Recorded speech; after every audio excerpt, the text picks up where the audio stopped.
good afternoon, everyone. I'd like to start by acknowledging the territory in which we gather here in New Brunswick as the ancestral homelands of the Wolastoqey, the Mi'kmaq, and the Passamaquoddy peoples. We strive for respectful relationships with all the peoples of this province as we search for collective healing and true reconciliation and honor this beautiful land together.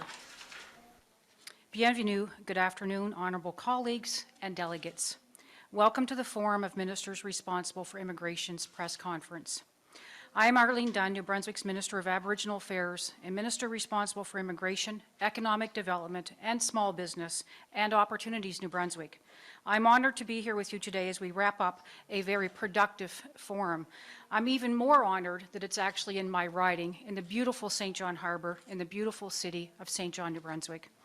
Today, immigration ministers have met to further advance joint federal, provincial, and territorial immigration priorities and discuss how to enhance Canada's immigration policies and programs. These discussions are important as we need to promote the significance of immigration to the growth and economic development of our province, as well as the rest of Canada. Our immigration partnership with the federal government must be built on timely and meaningful collaboration to ensure a strong immigration system that moves us toward positive economic and social benefits for all. Through the forum, we continue to work toward a more agile, client-centered system that is complementary and flexible. We have seen many successes, particularly through the provincial nominee program, which remains our primary tool for spreading the benefits of immigration to smaller, rural, or remote communities and for meeting our labor market needs. Through our discussions today, we reiterated our position that provinces and territories understand their respective labor market priorities and are therefore best suited to select newcomers who are admitted as economic immigrants. To support immigration in our respective provinces and territories, we have received a commitment to collaborate on multi-year provincial nominee program allocations, including receiving increases through the provincial nominee program by March 31st, 2023.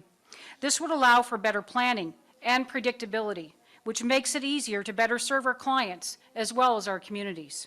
As a forum, we remain committed to welcoming and supporting displaced Ukrainians and their family members who are fleeing war.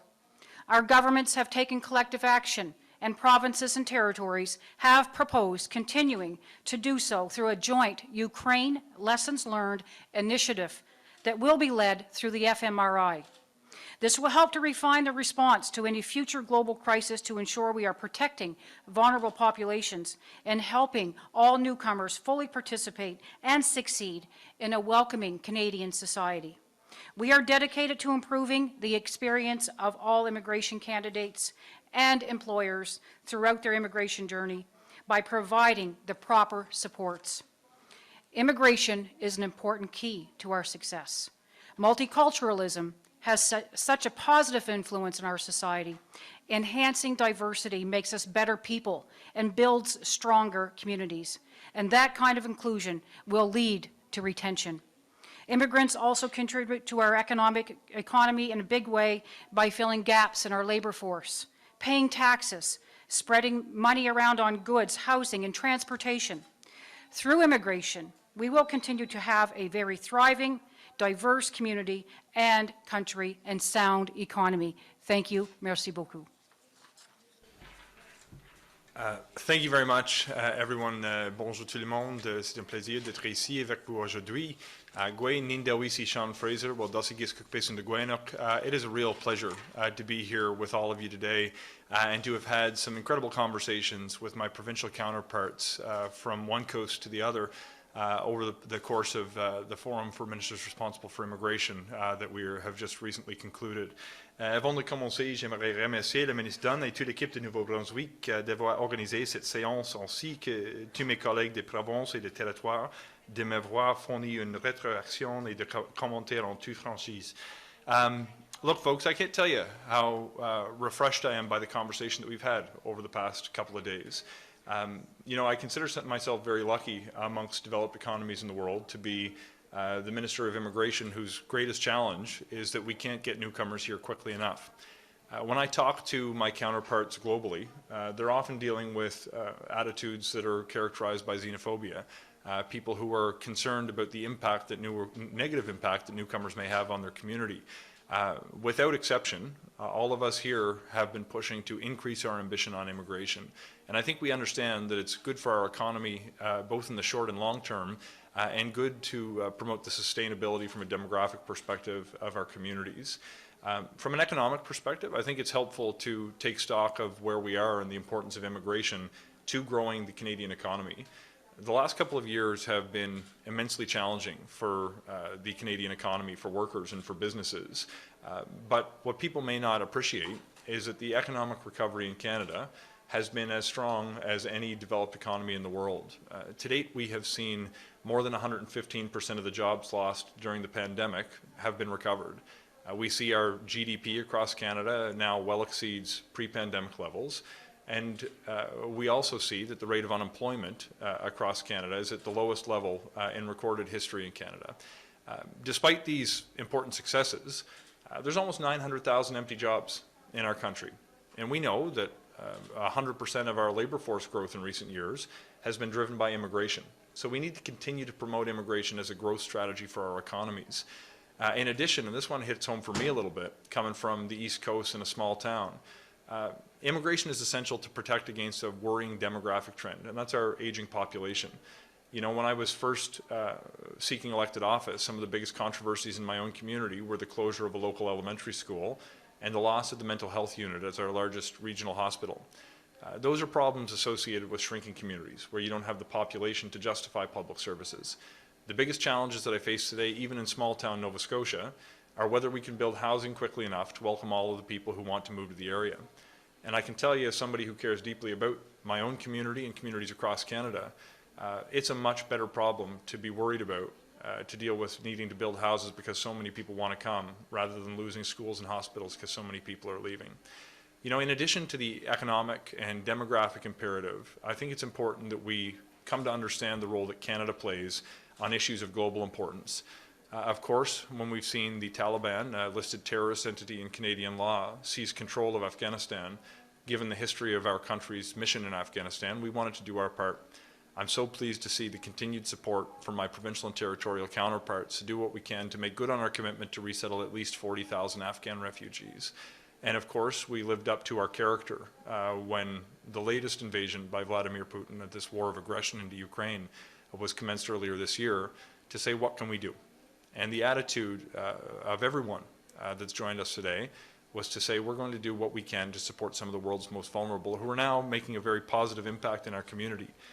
Les 12 derniers mois ont été particulièrement exigeants compte tenu des crises sans précédent qui sont en cours en Afghanistan, en Ukraine et ailleurs, et qui entraînent le déplacement de millions de personnes vulnérables et exigent une importante intervention humanitaire à l'échelle mondiale. Folks, this is who we are as Canadians. We do our part to support some of the world's most vulnerable, because we know in part it's not just the right thing to do. In many cases, it's in our self-interest. Those who are coming to our communities, they arrive with a lot more than the contents of their suitcase. They are making a difference, working in our communities, and having a positive impact on the place that I call home, as well as communities right across Canada.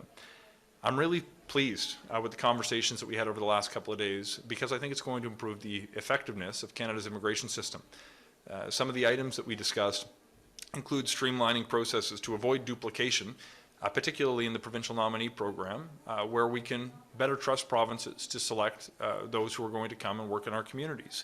I look forward to continuing to grow the number of people who will be welcomed through the provincial nominee program as a result of some of the conversations that we've had today. Bring in a new focus to make sure that our programs serve the economic and, importantly, regional needs of Canada, to ensure that we're not simply bringing people to our biggest cities, but getting them out into small towns and rural communities who are desperately in need of workers. I've seen a push to continue to improve our processing through digitizing our process and putting more resources into the system. And I'm pleased to share that when it comes to permanent residency through the express entry system, we now have returned to a 6-month processing period as of July. When it comes to permanent residency for family reunification, we're now back to a 12-month processing standard. And with the limited exception of tourist visas and citizenship, we expect to be back to our pre-pandemic service standards by the end of this year. we're going to continue to work with our partners at the provincial and territorial level to ensure that the immigration system in Canada meets needs of local communities. I'm so thrilled to have had the conversations because I can tell you when you're having conversations about how to grow Canada's immigration ambition rather than whether we should, we're going to be a much healthier nation as a result of the relationships that we continue to foster. Thank you again to Minister Dunn, to my colleagues from right across Canada. It has been a pleasure and an honour to have these conversations with you, and I look forward to continuing our partnership in the months and years ahead. With that, I'm happy to invite any questions that may be coming our way. Thank you, Minister. Maintenant, on va procéder à la période de questions. Juste pour indiquer journalistes sur Zoom, il faut lever votre main pour demander une question, et c'est une question et une question de suivi. So thank you. We're going to go to questions. And for those who are joining us on Zoom, we'll let you know that you need to raise your hand to ask a question, and it is one question and one follow. Il y a une brève délai juste pour voir qui a levé leur main. So there'll be a slight delay just while we see who has raised their hand.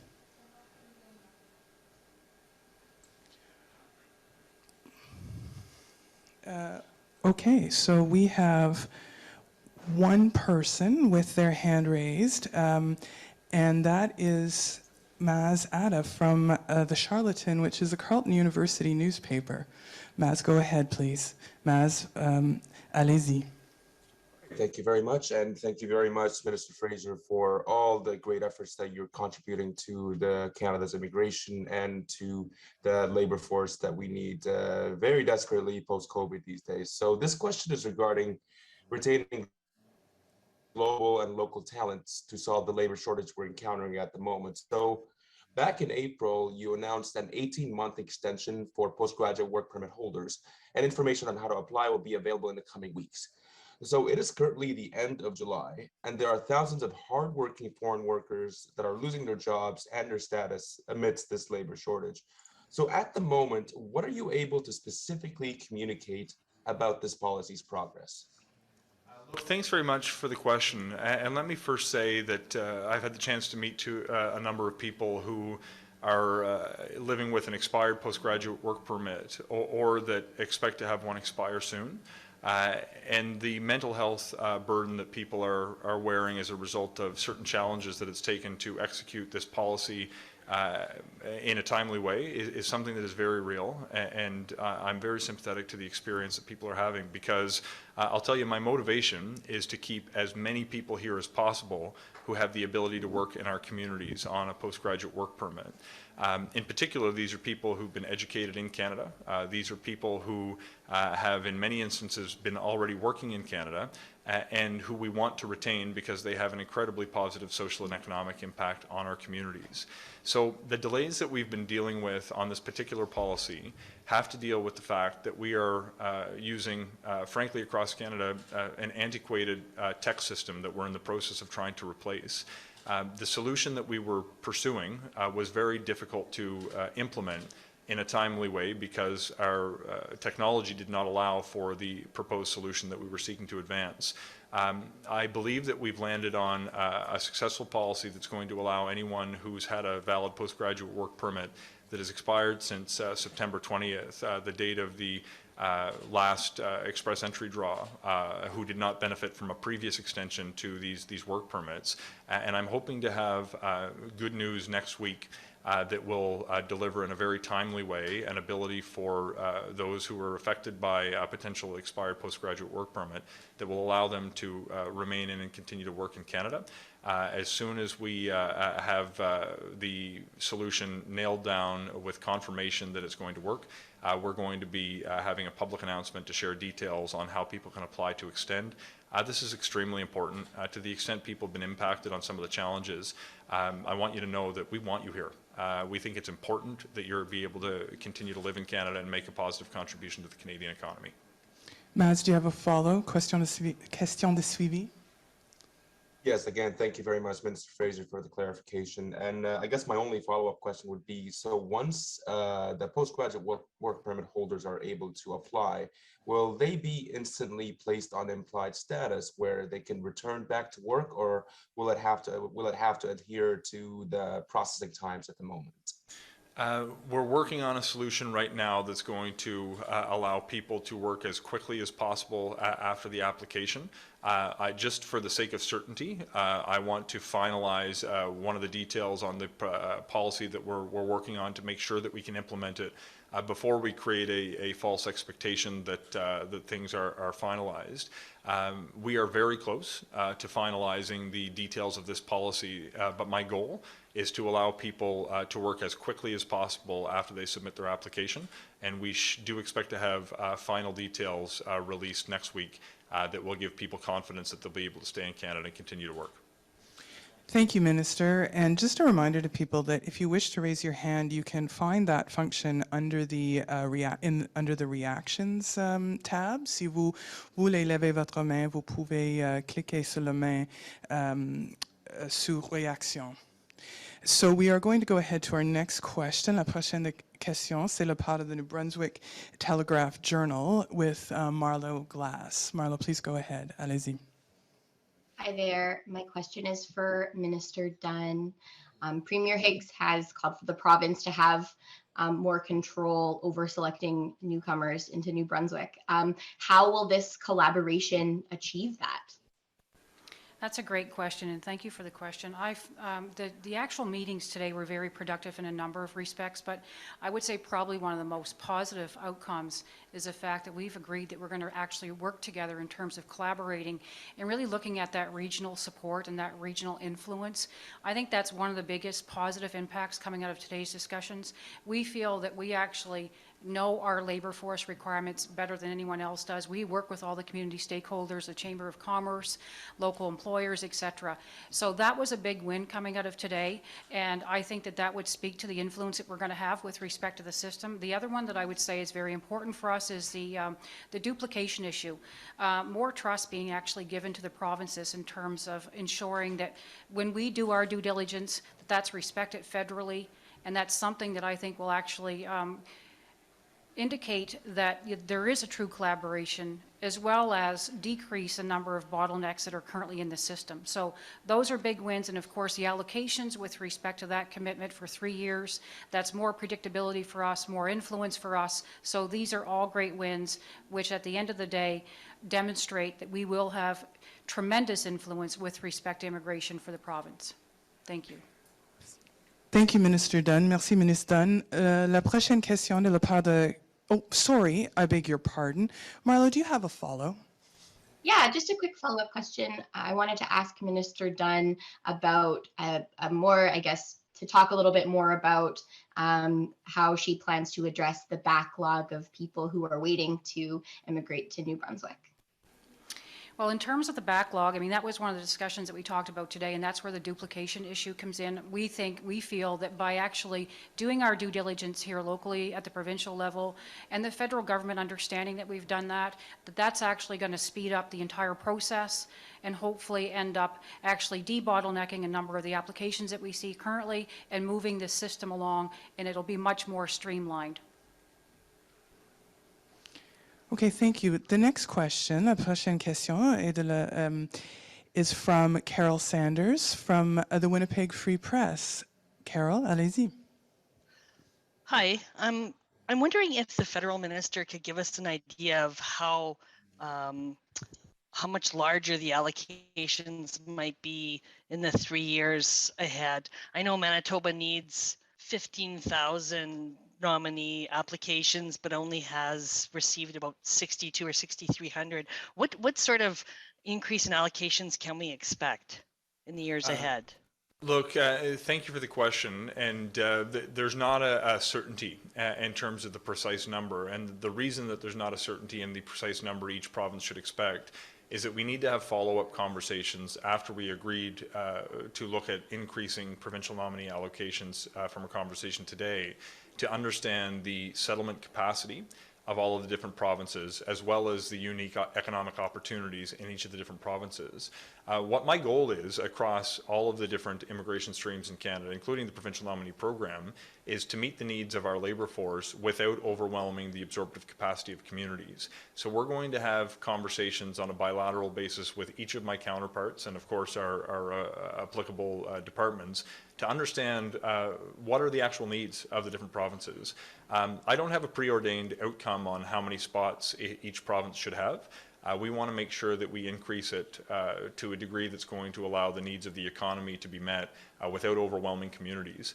This is the kind of thing that will continue to create public support for immigration because people will see that newcomers are making a meaningful difference to their economy without jeopardizing the quality of services that everyone who's lived in the community for generations gets to enjoy. So I apologize for not having the specific data point you're looking for, but it's because it doesn't yet exist, because it'll be developed through conversations and partnership with my provincial and territorial counterparts. Carol, do you have a follow? Yes, I do. I'm just wondering if, with the allocation numbers, with the capacity, if it increases, can we expect to see correlated increase in settlement service funding for the provinces? So we tie settlement funding to the number of people that we choose to resettle in our annual immigration levels plan. So to the extent that we increase settlement, our immigration ambition, of course, there's a concomitant increase in settlement funding that goes to those involved with settling newcomers. Some of the timelines that we've agreed to that will give provinces a little more certainty include seeking to table our immigration levels plan by the 1st of November this year, and to provide details on the allocations by the end of March next year to allow for greater planning. In addition, as Minister Dunn pointed out in response to a previous question, giving notional allocations for a few years in advance of the projection for next year is the kind of thing that's going to allow them to better plan. I think this is going to allow us, back to your question, to better prepare settlement services, to make the necessary changes that will be required well in advance, so there are no surprises. To the extent we can allow people to prepare, I expect it's going to allow us to potentially increase our ambition over the years ahead. But to your question, yes, as we increase the total number of newcomers that come to Canada, so does the federal investment in resettlement. Thank you very much, ministers. That's all the time we have for questions today. Merci beaucoup à tout le monde. And ceci conclut notre conférence de presse. That concludes our press conference. Thank you. Merci. Super. Yeah, thanks very much. Yeah, thanks, brother. Really